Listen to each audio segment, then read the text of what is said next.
I have been going down a rabbit hole on NDEs, which are near-death experiences, and I'm kind of obsessed with them. There's a really good channel on YouTube called Coming Home, and I think I'm obsessed with them because I actually think I had one.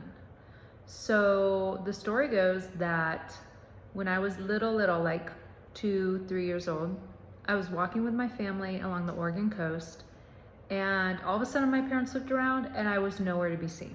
My dad said it's as if I was plucked off the face of the earth, and they didn't know where I was, nowhere within eyesight, and they didn't know if I'd gotten washed out by a wave. They actually didn't even know how long I was gone.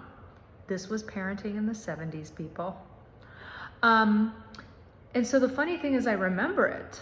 So I remember being in this very cold, dark, cave-like, very small cave-like feeling. I remember seeing things on the ground like critter and shells.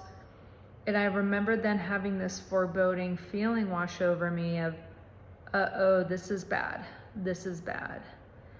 And then I remember this being that was out in front, and it like reached out to me, and I just felt its presence. And it was reaching out to me and it said, you have nothing to worry about. Everything is gonna be fine.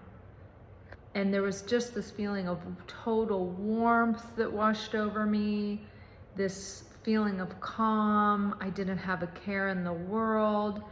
And I remember just taking note of this male energy of this being that just told me everything's going to be fine. And according to my dad, after looking around for me in a panic, they spotted this puddle of water. He instinctively ran to it, shoved his arm in there, and sure enough, pulled me out.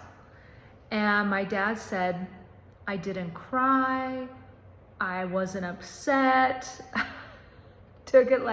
took near-death drowning like a total champ. And he said I was like completely unfazed. But according to him, I was at least in there for a couple minutes, and they actually don't even know how long I was in there because they don't know at what point I went missing. So it's actually my first memory is the experience with the being in the tiny, dark, freezing cold hole.